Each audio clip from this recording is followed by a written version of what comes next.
Hello, everyone, and welcome back to the Just Swingin Podcast with me, Symone. Today, we have another special guest. He is Hudson Belinsky. He is now the Georgia area scout for the Arizona Diamondbacks for the last few years, but he has a very long and interesting background in baseball. Hudson, thank you so much for joining me. Thanks for having me, Symone. So, Hudson, we're going to talk about your experience scouting and some advice that you have for some people coming up in the industry. But I want to start where it all began for you. So how were you first introduced to baseball as a child? It's a good question. I guess that the first introduction I had to baseball was just playing Little League and being coached by my stepdad. Probably when I was about 8 to 10 years old. At that point, I just remember falling in love with playing wiffle ball in the backyard in our my stepdad's farm in upstate New York. Just trying to hit a ball as far as you could and just playing around with my siblings. But yeah, that's kind of how I fell in love with baseball. My family's been supportive of it. I ended up playing basketball, and that was more of my athletic career. I still think that hitting a baseball is the hardest thing in sports to do. And I think that for me, when I first started playing baseball, the kids were already so much more skilled at just hitting the ball. And I think that took me, for me, that made the game very difficult, trying to catch up. And I think that I ultimately gravitated towards another sport because of that reason. But I always fell in love. I was still in love with the game. And then I was a big Yankees fan growing up in New Jersey. And shoot, there was a lot of good baseball to be watched up there. So I fell in love with the Yankees in really the late 90s, early 2000s, following those teams with Derek Jeter and Alex Rodriguez, and later on Randy Johnson or Roger Clemens or CC Sabathia. I fell in love with the stars of the Yankees, and I think that kind of drew me into the history of the game, with the Yankees just having such a rich history as an organization. So yeah, I don't know. I think I'm just a curious person. I like the history of the game. I like the stats of the game, and I just kept learning more and more about it as I got into high school, even though I wasn't playing at that time. So that's kind of how it took off. So at what point did you realize that you wanted to start a career in baseball, not necessarily in scouting or journalism, but in baseball in general? Was it in high school or when you got to college? Well, I really didn't think there was a path for someone who didn't play at a high level of baseball to have a career in baseball. Certainly, I thought you could do things in sports operations or marketing or all the different business ventures that come up outside of just playing the game of baseball and operating the game of baseball. But I would say I didn't really think it was possible for me to have a career in baseball until about my freshman year of college. And at that point, I was getting involved in different blogging and journalism at that point. And I started to connect with people who worked in the game. And then I realized there's a playing background is huge. It's a huge step up as far as getting your career started and sliding into it with some success right away. I think the learning curve is a lot less steep for scouting or coaching if you've played the game at a high level. But I think that I didn't even realize that there were so many people who didn't play the game at the highest level, who were working in pro baseball, supporting the athletes, trying to find the athletes. So I guess my realization that I could work in baseball started about my freshman year of college. And then I started to get involved in different things and just kind of built from there. So I saw that you had your own freelance company. Did you start that while you were in college, or did you start that after college writing? Yeah, so I had started writing probably a little bit before college. And my freshman year, I had actually started my own website blog covering the Angels, and that was that freshman year was the off season that the Angels had signed Albert Pujols and C.J. Wilson, and Mike Trout was going into his first full year. So it was actually just a really exciting time for the Angels, and what it was something called Halos Daily, and I would just write something about the Angels every day and try to pick a new and unique angle, and that got me thinking about professional baseball on a daily basis. And it led to some other opportunities for me to freelance and write for some different publications. I was able to get a couple good internships, I think, because I had some actual work to show people when I went into those interviews and into those processes. They could actually go look and see what I had already written and produced. And they, I don't know, it kind of took off from there. Just a bunch of different small opportunities where I got to meet a handful of different people, get to get advice from professionals in the industry.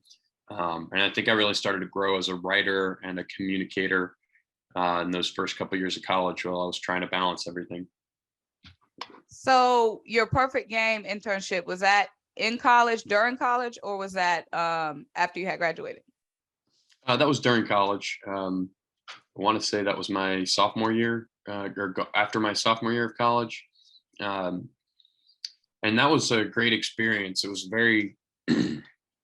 it was a difficult position. I think that interning for Perfect Game, and anyone who has worked for Perfect Game in the showcase event operations capacity or scouting capacity will tell you that that place prepares you to grind, because you're showing up, you're driving the van full of equipment. You're showing up to the field for an 8 a.m. showcase. You're there at 5:30, 6 o'clock, getting everything set up. And you're there all day watching everybody and serving everybody's different various needs. There was there was one time where I was asked to hit a fungo in a showcase, and that did not go very well. That was also right at the very beginning of when PG was starting to broadcast events. And so I thought that was actually a really cool learning experience there, where I got to be on the field at PG National, the Metrodome, which doesn't even exist anymore, kind of making me feel old. I'm like, huh? Yeah, Metrodome used to be in Minneapolis, where the Twins and the Vikings played. But and then just seeing talented players at that early age, or early stage of my career, was really invaluable. Because I think when these kids get into professional baseball, it's easy to say that the guy who's 21 years old playing shortstop, hitting 350 in Double-A, yeah, he's probably pretty good. When you're on a backfield in Georgia, right, and you're just watching a team of two teams of 16, 17-year-old kids, that's when you really learn to kind of hone in and try to figure out who the better players are when they kind of all look similar at first. So that was a great experience for me. So after Perfect Game, you transitioned to the Tampa Bay Rays as a scout. What was that transition like? Was it like you were doing heavy writing as a journalist and as a writer, of course, and then I assume you do heavy writing as a scout as well. So was that transition kind of seamless for you, or how was that? The writing aspect of it was pretty seamless. That opportunity with the Rays, what it was I was an associate scout, which is people listening to this may know of some associate scouts in their community. And what that is it's different for different organizations. But for me, what it was is, I had an arrangement with the local area scout in the Northeast there with the Rays. And essentially I was his helper. And that scout's a guy named Tim Alexander, who I owe a lot of my career to. Tim was actively involved in administering and organizing the tryouts for the area code teams and the East Coast pro teams from the Northeast. And so when I was working with him, I was kind of helping organize the tryouts, communicating with players about getting invited, making sure they knew where to go, that everything was, that we had players to look at. I went to some different showcases, different events, looking for other players to invite to the tryouts. My role there was, it was a lot of just going to check on players. As a scout in the Northeast, there's just so much ground for those guys to cover. And whenever you can potentially save a day, right?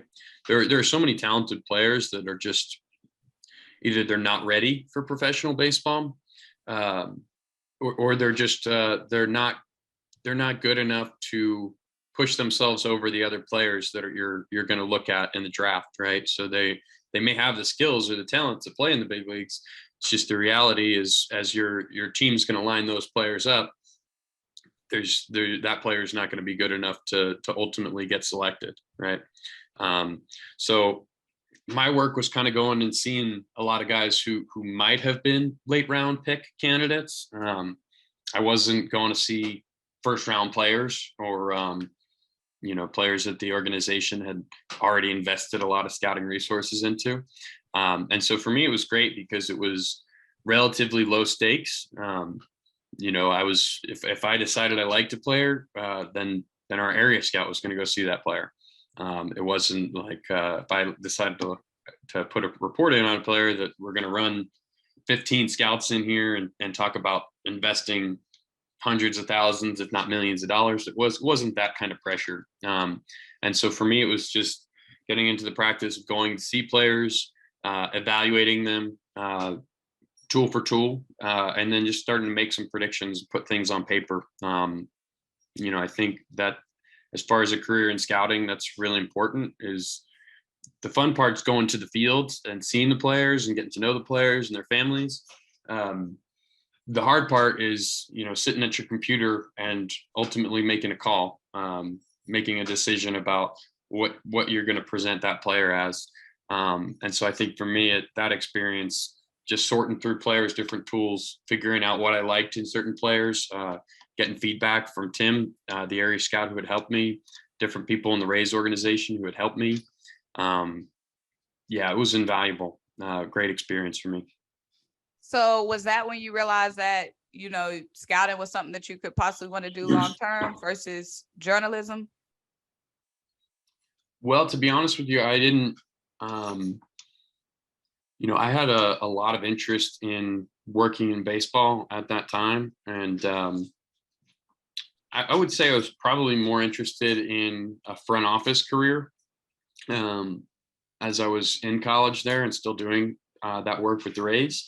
I think that, I'm sorry, my dog's going a little nuts here. I'm sorry. As far as getting back into journalism, I even when I was working with Tampa, I was still doing some freelance stuff. I wasn't covering baseball, but I was covering a little bit of local sports, just in Ithaca, New York. And I enjoyed that work and I enjoyed telling people stories. So I would say I wasn't really set on what I wanted to do at that point exactly. I knew I thought I was pretty good at the journalism aspect of it. I thought I had potential there. I knew that scouting was difficult, and it's difficult to break into. So I didn't think that made sense to kind of plan around a career in scouting. But yeah, I would say it's just kind of come together for me naturally, more so than there was a point where I made a decision to pursue one or the other. No, I can definitely see that. So you were based, like you said, in New York, the New England states area. What was the talent like up there at the time? Because when I'm obviously based in Georgia, but when I talk to guys that's from New York or anywhere from up north, they always say we're underrated. Everybody thinks about the Georgia guys, the Texas guys, the Mississippi guys. Nobody thinks about us. So what do you think? What did you think about the talent at the time up there? Yeah, I would agree that it is an underrated region of the country as far as baseball goes. And I think that there's now the top player in any given region is probably just as good as the top player in another region, right? So the best player coming out of the Northeast is probably just as good as the best guy from Georgia in most years. Obviously there are different circumstances, but the depth and the culture around the game of baseball is very different in the Northeast. So oftentimes in Georgia, right, if someone's told me about a player and I go show up and watch his team play, there might be 2 or 3 other kids on the team where I'm like, whoa, is that the guy I'm here to see? Right? Like, that guy's pretty good, right? Right, that is true. And that doesn't really happen as often in the North or in the Northeast. That said, like, you'll show up and you'll watch the player and you'll be like, whew, that guy's just as good as anybody else. The other element, and I mentioned it briefly, is the culture around baseball.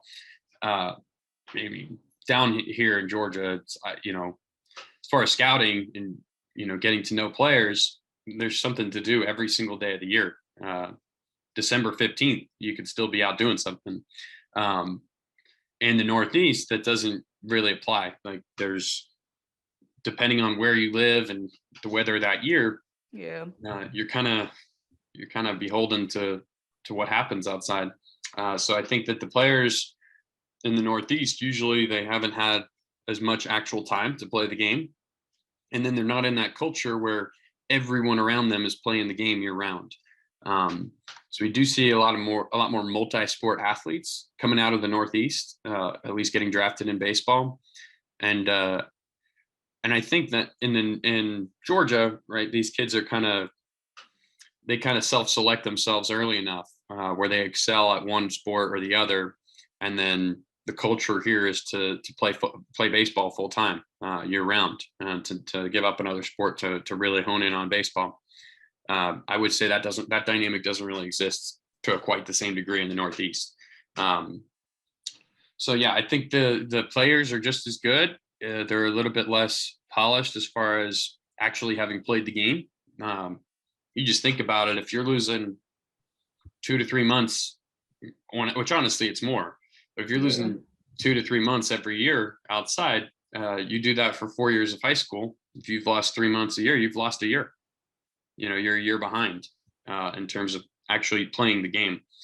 Now, that's not to say that playing the game is the only way to develop. It's not.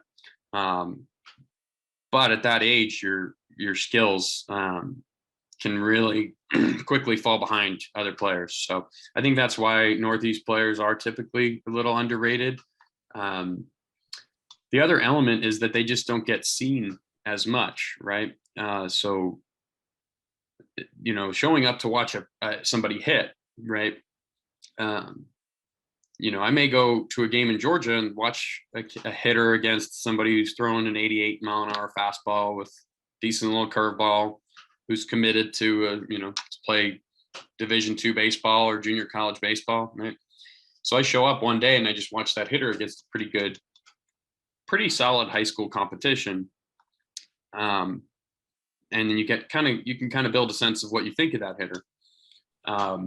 You go to a game in Boston or Rhode Island or Connecticut or even New Jersey, like, the kid on the mound might be throwing 70 miles an hour.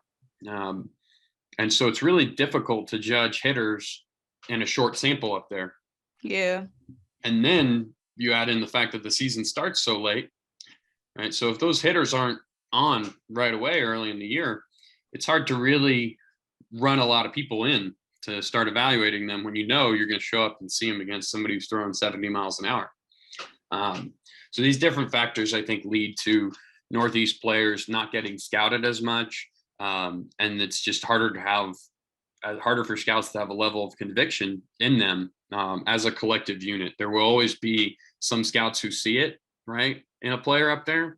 It's a matter of getting a whole team on board to make an investment in that player out of high school. that's a more difficult thing to do. That's a good point. Yeah. Because like you said, even in just so I do basketball also down here through Lake Point. And even with the basketball games, they'll say like, come check out, 5-star whomever. And 4 of his teammates are also D1 commits. And I'm like, which one is like, it's the depth is just crazy. Like in the high school sports down here, like not even just in baseball. So that is a very good point. No doubt. So you were at Baseball America for a few years.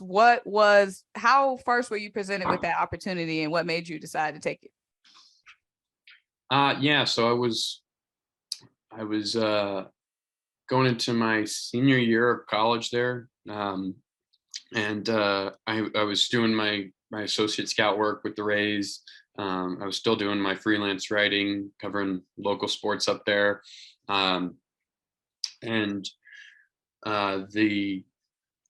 I've always really had an affinity for Baseball America and that type of thing. Figuring out who the players were going to be before they were.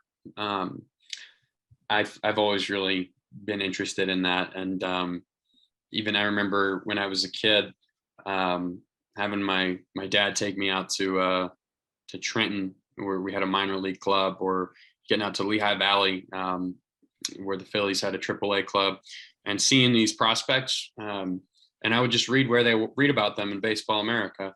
And that's probably as soon as 13, 14, 15 years old, I started doing this and going to see the players.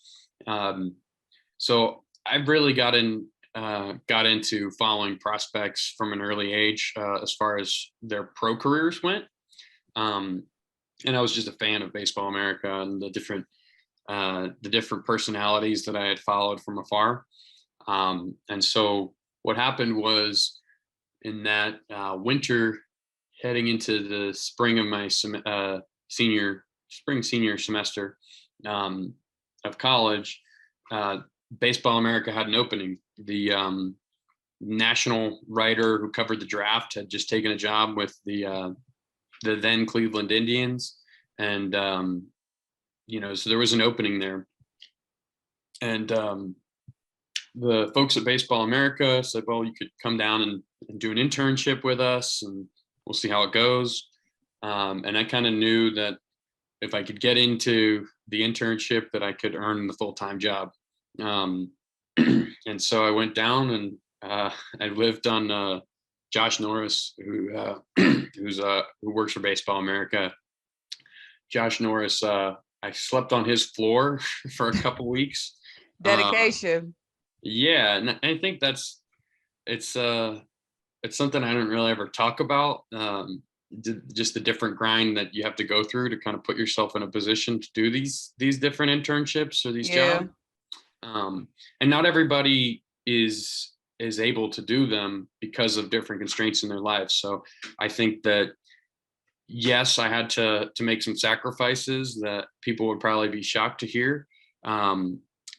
But also I was blessed enough to be in that position to begin with, where I was just a couple sacrifices away from getting to where I am now. So I think that's important for everyone to know, is like, as you're trying to get into a highly competitive industry, the opportunities to kind of gain experience are not going to be great as far as your compensation, or it's not all glorified.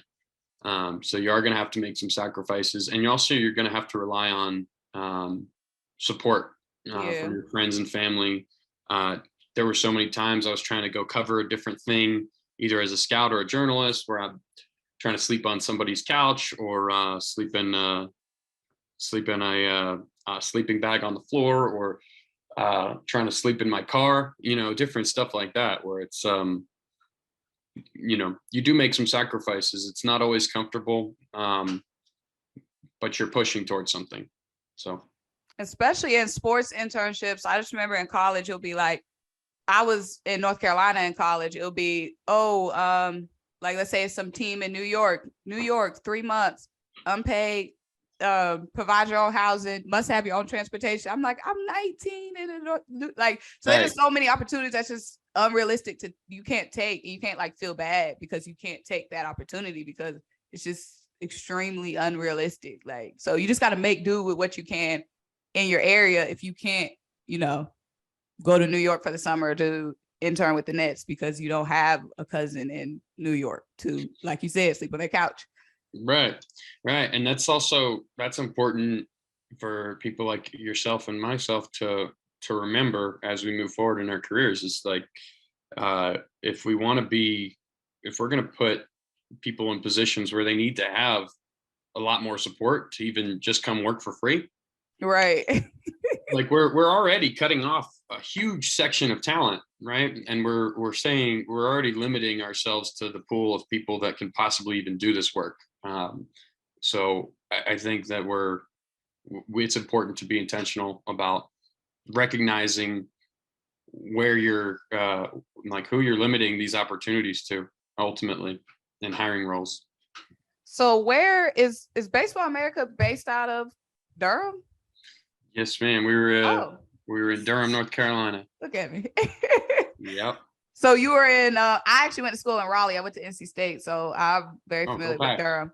My wife went to NC State. So. Oh, okay, that's cool. So did you meet her while you were based in Durham? Yes. Okay. Yes, I actually met her probably a couple weeks after I had accepted the next job, to ultimately leave North Carolina. And so we dated for a little while, and then we started the long distance, probably about 6 months after I moved. And the rest is history. Love it. So you got a job, you got a wife, everything worked out for you. Yeah, everything worked out. I'm very blessed. So how was it working in Durham? You got USA Baseball there, you guys based there, Durham Bulls, a lot of tournaments and stuff being hosted in Cary. What was that experience like? I kind of describe my time at Baseball America as my baseball grad school. First of all, just like the platform that Baseball America gave me, people would just answer the phone, a lot more. Even though they didn't know who I was, they knew the brand, and they trusted people who had worked with Baseball America previously. So all the work that those people had done who worked there before me, John Manuel, JJ Cooper, Clint Longenecker had just left, Connor Glassy, Nathan Rohde, who's at Prep Baseball Report now. Those guys had already, and there's so many more that I don't want to just say that those are the only ones, but those are the ones who are more recent in my memory. Those guys just set such a good foundation, and they established the brand of Baseball America, but also on the inside of the game, they established trust with stakeholders and different leaders within professional baseball.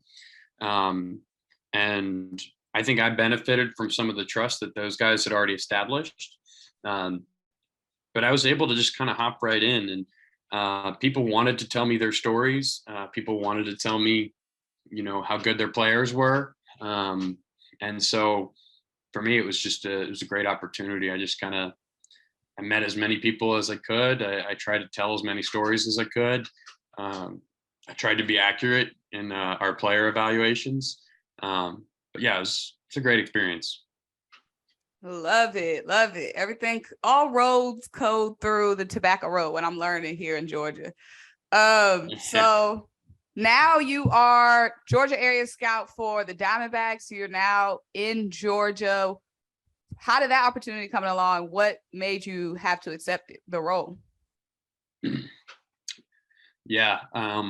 So I remember, I guess it's about 5.5 years at this point. But the Diamondbacks actually, one of their front office folks had reached out to me, and I didn't know his phone number. I had met him a couple times, just at different games. Actually, met him at Elon, scouting at Elon one night, working at Baseball America. we kept in touch, just said hello to each other, talked a little bit at the field. And then I get a call. I'm about to leave PG National in 2017 in Tampa. I got a call. I don't recognize the number. And I think this might be a good lesson for everybody. Is I just answered the phone and said hello. Hello. Definitely a good lesson, because I've missed like 5 calls a day, a week. Yeah, well, it's different now too, because I don't know about you, but I get 5 spam calls a day. Mm-hmm. So it's those are more and more. So I think that when you're in this part where you're trying to start your career, just answer the phone. If it's spam, you just hang up. And this was one of our senior people with the Diamondbacks, and said, we have an opening. We don't know where it's going to be yet. Are you interested in kind of meeting our people and kind of seeing if you're a good fit? And I was like, sure, yeah, absolutely. And at that point, I really wasn't certain that I wanted to go be an area scout. I was really enjoying my time at Baseball America. The work of being an area scout was something I had heard a lot of people kind of gripe with and be upset about, or have reservations about, as far as the lifestyle and the workload. But I just went through the process and met all the guys and the people in the organization, got a different sense for what the role was. And just for me, from an experience perspective, at that point in my career, it was a no-brainer. I had done what I felt like I could achieve at Baseball America, and I think I could do more if I was still there. But I feel like I had worked so hard, and I was kind of so ingrained in all of it, that I'd really benefited from my short time there, and I thought that it was a good opportunity and a good organization to join at that time. So did you have like a moment in your career? It could be recently, or it could have been at any point where you kind of felt like validated in what you were doing. It could be internal validation or like external, but like that one moment where you're like, yes, like this is going to work. I'm meant to do this kind of work. Yeah, there's been a handful. I think that what I've realized being in pro baseball is the game is very difficult for these guys to play, but the lifestyle is also very difficult. Especially as these guys go from kids to adults. I think that no matter where you are or what industry you're in, it's natural to start comparing yourself to other people around you in your line of work. And I've seen players go through that in pro baseball, and so I think I've gotten a sense of how difficult the life ahead is for the players that we're bringing in, and I think I've gotten more of an appreciation for those moments when you do get to make those positive calls. Hi, congratulations, welcome to the organization, and somebody's dream has come true. So I think that it's capturing those moments and holding on to them is really important, and appreciating them. But yeah, I mean, I don't know if that really answers the question, but I just think that there are so many moments as far as feeling validation, you go through this whole process every year. And honestly, as I've been here for 5 years, sometimes now the kids come up for the draft, and I've already known them and their families for, in a lot of cases, 2, 3, 4 years. So I think it's validating when I take some pride in scouting players young, and getting to know them young. It's really validating when you put a report in on a kid who's 14 or 15, and then he ends up becoming the player you thought he was going to become by the time his draft cycle is up. And then goes into college or professional baseball and becomes kind of what you thought he would become. Those are validating moments. The reality of it is though, we're wrong a lot in scouting. And there's only so much that we can actually get to know about a player and their family and their background. And it's very difficult to predict what's going to happen when somebody has a lot of money and is thrown out into the, to the wolves in professional baseball as a young person. There's going to be ups and downs. So for me, the proudest moments I have are, and oftentimes we don't get the player, right? Like I turn in a list of 40 players or 50 players. I might get one of them on my team, right? So I think it's more about following their careers, understanding, okay, yeah, I was right on this guy. Why was I right? And building your process from there. And it's just really being happy for the kids, honestly.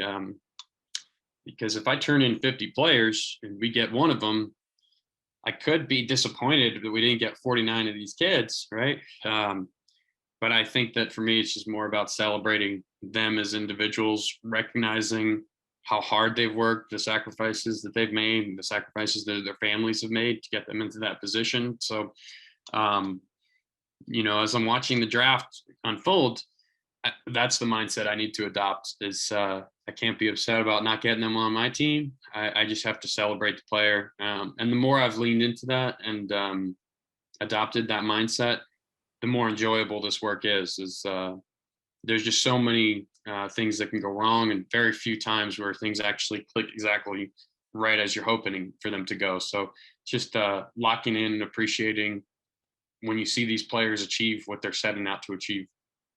That's literally me doing my mock drafts. I do for the Eagles on my YouTube. I do like mock drafts every draft season. Like they love mock drafts. They love watching my mock drafts. I'm like, do y'all realize like 99% of these people we are not getting? Like they love how like, Symone, can you do a mock draft on so-and-so? And I'm like, we're not getting, like, I literally will mock draft literally every player. So like, and then seeing them end up on another team, I'm like, I spent so much time researching you. But well, there's times too where it's like, and I've been on both sides of it where I've written mock drafts, right, for Baseball America, right, and I've tried to predict who's going to take where, and then I realized when you're doing that, making a mock draft, there are certain picks or certain teams are associated with they're on that player, but you don't really know who all they're on. You just know that they're kind of associated, right? So you're making best guesses, and you do sometimes have inside information that you feel like you can trust and lean on, right? But when you pick and you're laying out 30 picks, like the odds that you're going to be right are really poor. And me as the writer, I knew some of them are it's kind of just a guess, right?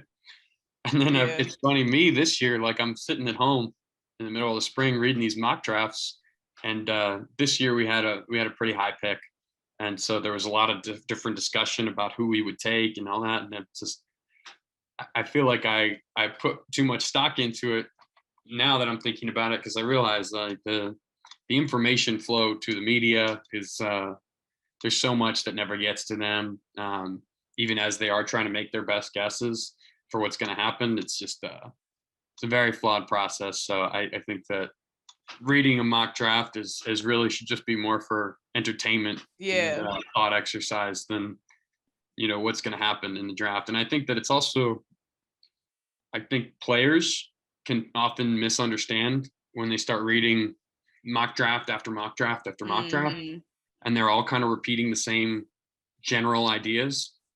The players tend to think and their parents tend to think that that's the reality, that the information is being leaked and all of these publications are getting it, when oftentimes it's just they're all going off of the same lack of information. So I would say the one thing I think is important for parents and players listening to this is really don't put too much stock in that stuff. It's read it and be honored if your name's in there, because somebody thinks you're worthy of a first round pick.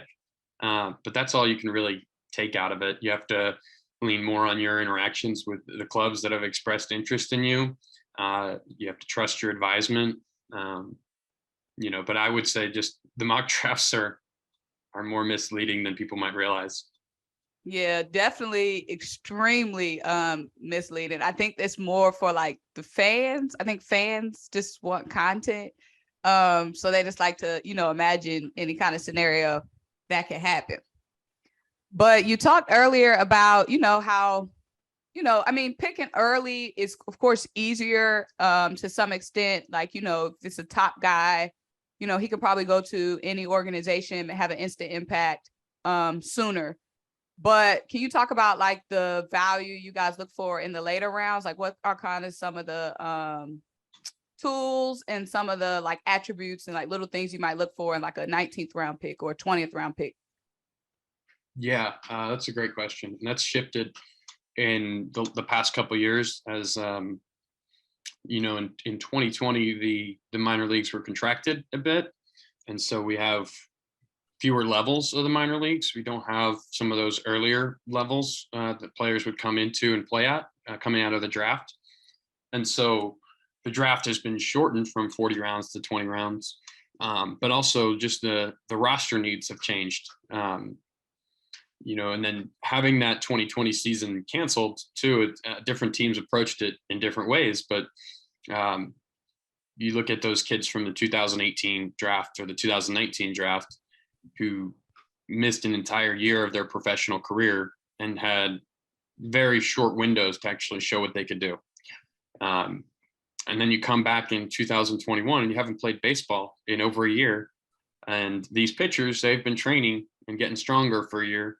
And now they're all throwing fuzz and they've got good breaking balls. And so 2021 is a big adjustment year too. So I think that we're still kind of seeing the fallout and the after effects of the pandemic on professional baseball.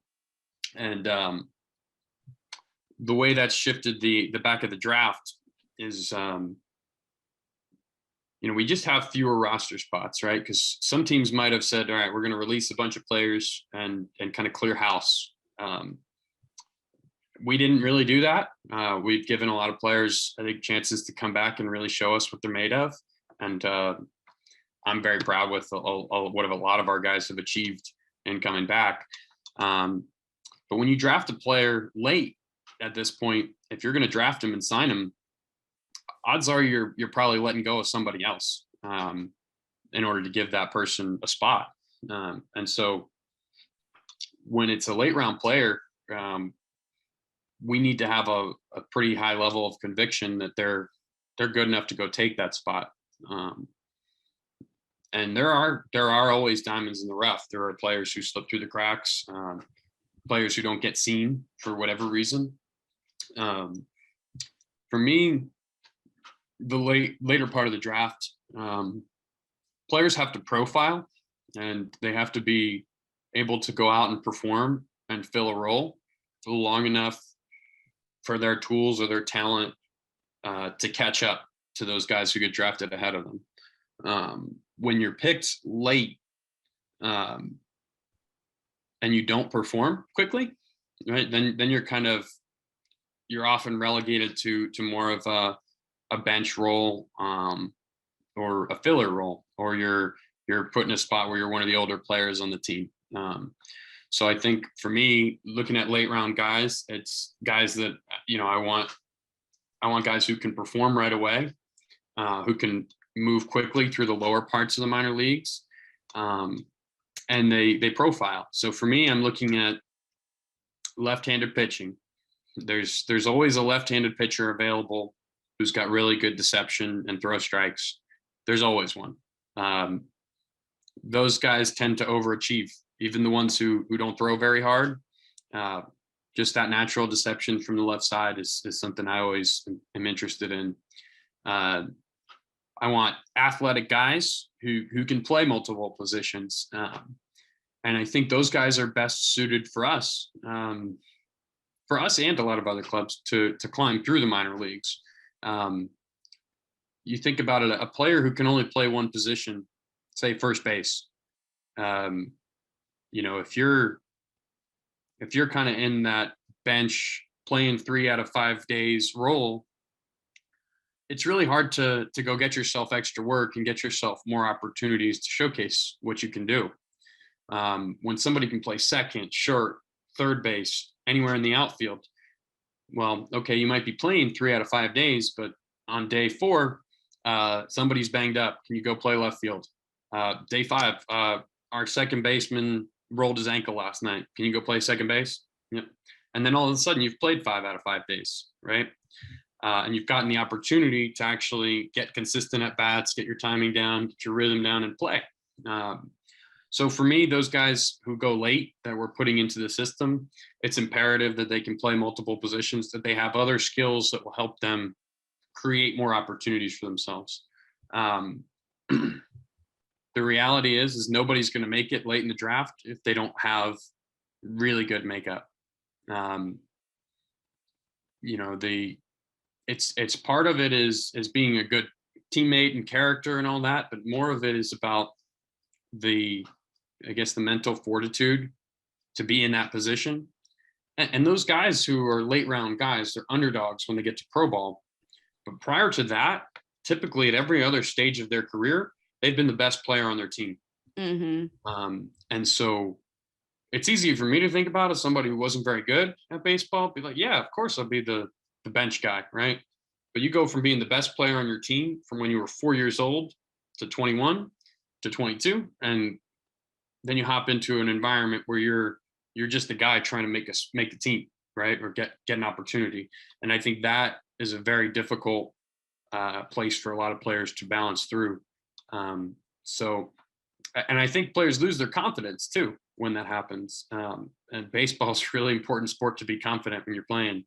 So yeah, I think that there are a lot of different challenges that are, aside from just being picked later, you have so many different things to overcome. So I'm looking for guys with premier makeup, athleticism, left-handed pitching, left-handed bats, defensive versatility, and just people who aren't going to quit, because it's going to get harder for them.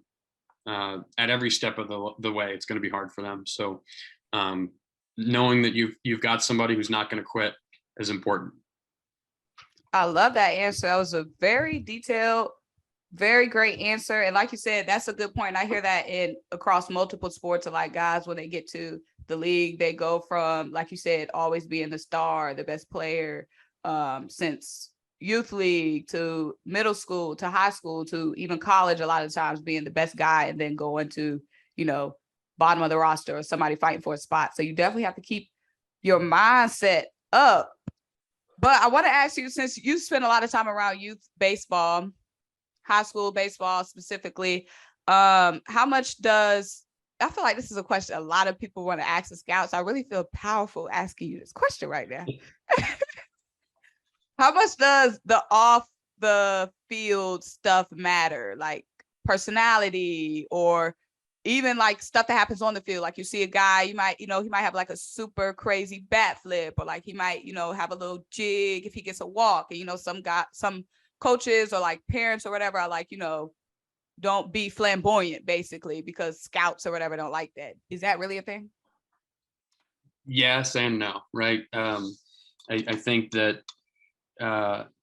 there's different things you're showing about your personality when you take actions on the field, right?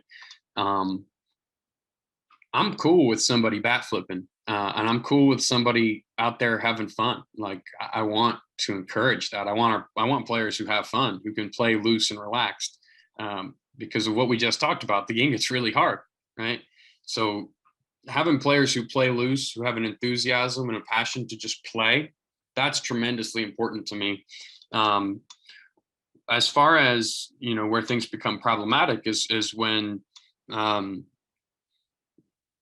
your whole game doesn't follow that way, right? Like, when you're up and you're up, right? And then you strike out and you slam your bat, you take your time getting out to play defense, you're sluggish playing defense, right? That shows me that it's more of that your positive behaviors are more celebrating the love than having fun playing the game, right? So that's where it becomes a little bit problematic for me. And the other element to that is, most of the time in baseball, we don't do what we want to do, right? We don't achieve what we want to achieve. Like the best players get out 2/3 of the time. So being able to stay neutral or to stay positive through all of that, right, is really important. If we're so riding the wave of our result, and then we transition to professional baseball where it's a lot harder and we're just riding the wave of our result, and we go hit 200 and strike out 40% of the time, are we still going to be able to show up, for early work tomorrow with a positive attitude, trying to learn and get better, right? So that's more of where it becomes a concern for me. I think that we don't ever want to take the passion away from a player or the way that they play with energy, because I would like for somebody to go into professional baseball and continue to have fun going to work, right?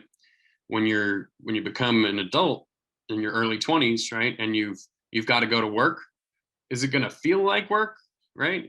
If it feels like work, you're probably not going to do it as much, right? And so I want players who have a lot of fun training, who have a lot of fun in practice, who have a lot of fun in the game. And yeah, I don't care about bat flipping. I do think there's ways that you can celebrate without being disrespectful of your opponent, right?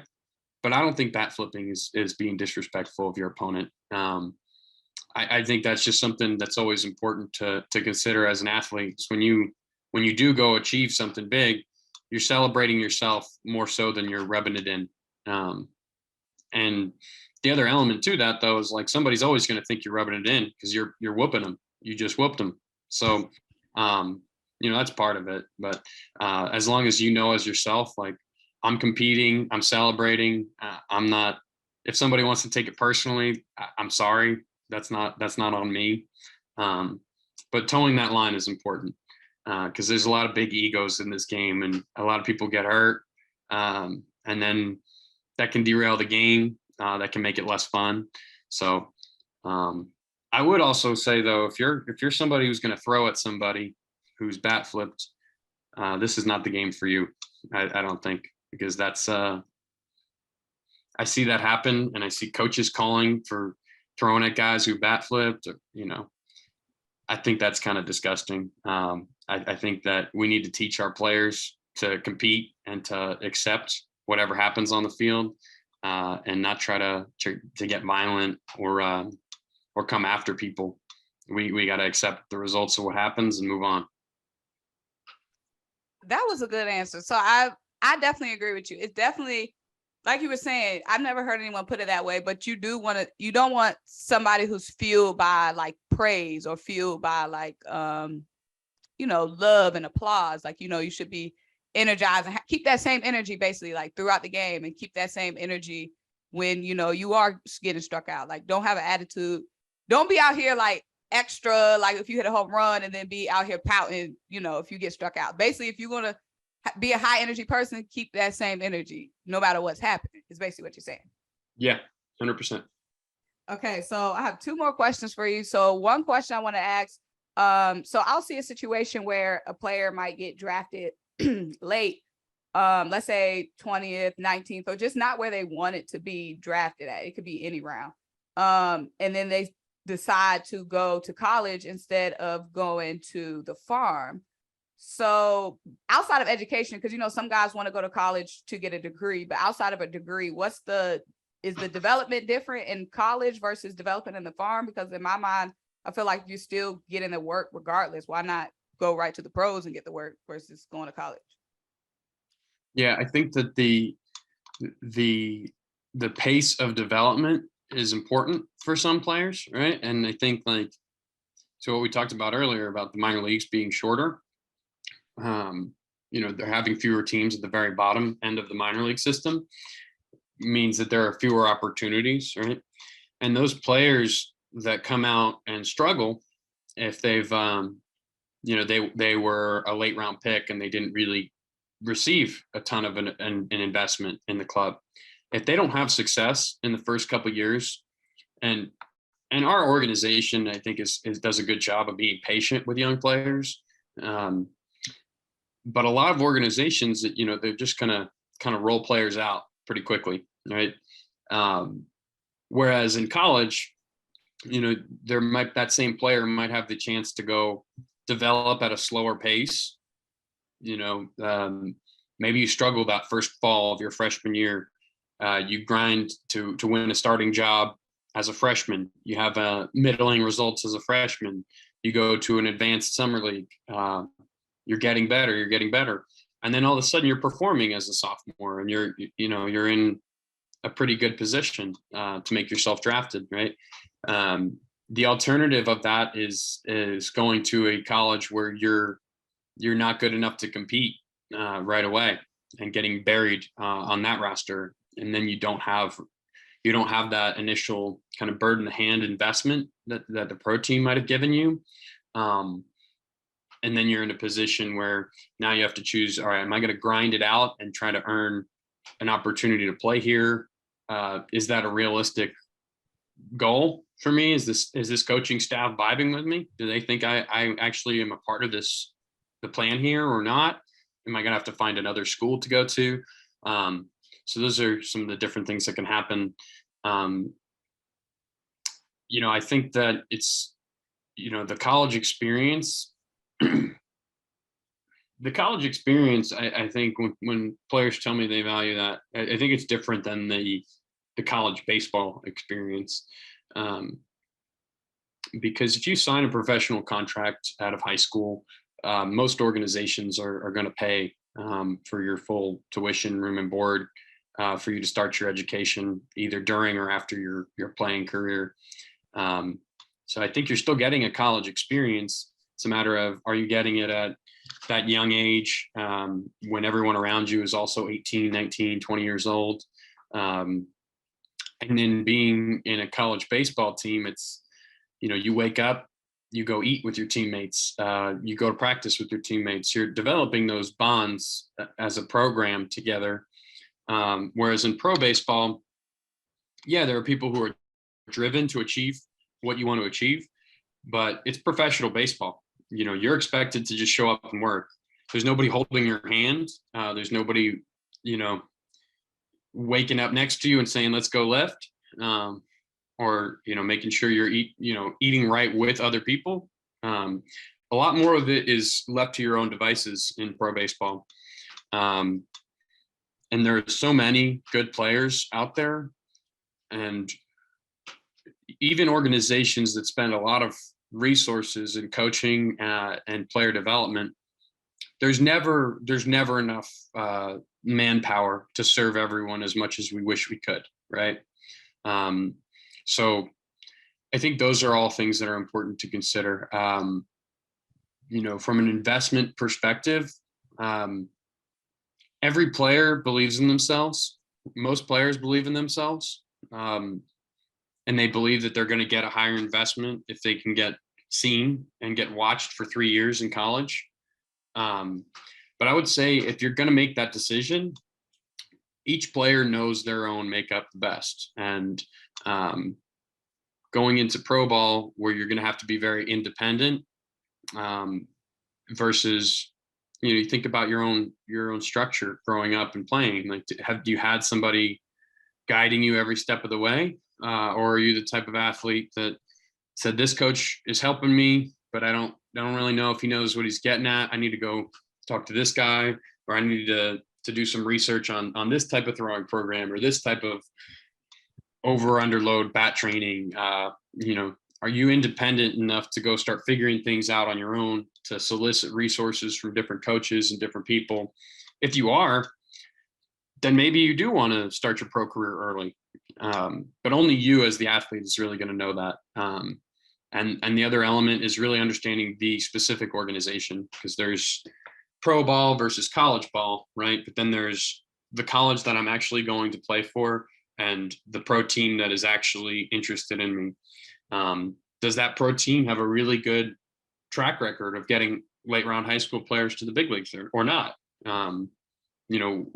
Why are they interested in signing you for what they're trying to sign you for? Why do they believe that that's a good decision for them, right? So I'm making sure you're understanding the answers to those questions is really important as you make that decision. Amazing answer. Hudson, you need an ebook or something. You need to have an ebook or something. Just a wealth of knowledge. I'm hopeful that some players will see this and get something from it. No, I'm definitely going to share it with the players in my network. So lastly, I want to ask you, you've been around the game and especially on the writing, the journalism, the scouting side for so long. So how have you seen, scouting change since you started out as a guy interning for Perfect Game, writing those scouting reports to now? And how would you like to see it change, or what kind of changes would you like to make? Yeah, I would say it's the draft in my perspective seems to be shifting even more towards college players. And I think that the reason that is because there's so much information flow on those guys. And I think about how we evaluate a college player versus how we evaluate a high school player. If I show up and watch a college player, I'll watch 4 at-bats, I'll watch him play defense, and then I'll go look at all of the different background information that we have on that player. And if he's a rising junior or he's in his junior year of college, we've got usually some years of performance history as far as the back of the baseball card stats go, but then we also have specific data about how the ball leaves their bat, right? And then we have specific data about the pitches that they swing at or choose not to swing at, how often they chase outside the zone, how often they swing and miss in the zone. And then we have video resources, right? We can go pull up video of 2 years ago and see, all right, these are the mechanical adjustments this guy's made. Or no, basically this has been the same swing all along, and he's just developed as far as approach, right? So I can't go do that with a high school senior, right? Like there is some information, and that's why the summer events that are scouted, getting to those and performing at those is really important. Because you're actually getting a chance to build some resume and some data against high level competition for a high school player. So few high school players actually get to build enough of a resume to be compared to a college player in the draft process to have their name pushed over them. It's a lot easier to have a conviction in college players because of the different information we have, I think. As far as changes I'd like to see high school players, I think that it's very much geared towards getting to these big showcases or these big events and playing for this big time travel baseball program. I think culturally, I'd like to see our travel teams and our youth teams be more focused on player development and less focused on exposure. Because the reality is most of these high school players, they're going to go to college. And once they've found a college that, they don't really, if they are going to be pro, yeah, they have to showcase, but it's so hard even after you have showcased to get picked and to get paid. So I just kind of wish some of these 18U, 17U, 16U programs were more geared on player development, getting these kids ready for the level that they're going to, rather than kind of having this idea of come play with us and then you'll be exposed to the higher level team or the pro team. Or I do think it could be more focused on just developing skills mentally and physically. No, definitely. I love that, Hudson. This has been great.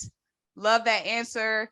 It's funny because I was talking to a player for another one of my interviews, and he was saying he just finished high school, he's going to college, and I asked him pretty much the same question, but not a scout. But I was like, now that your high school career is over, what's something like you'll want to see change? And he was saying it'd be like less businessy, and like you were saying, less showcasey and more like focused on the player, especially early on. Like he was saying, like at 13, like how much pressure he had at 12, like his dad played college baseball, and just like all the pressure he had at like 10 or 11, and just being more about development, like you said, versus come here, we'll have 400 scouts here. But Hudson, I appreciate it so much. This was great. Yeah, thank you so much. Hopefully this will help some folks as they think about their careers. I definitely think it will. Hopefully one day our paths will cross. I'm sure it will. If it hasn't already, I'm sure it'll cross one day. But guys, I'm Symone. This is Hudson Belinsky. He is our Georgia area scout for the Arizona Diamondbacks. Guys, this is the Just Swingin Podcast. Thank you so much for joining us. Thank you.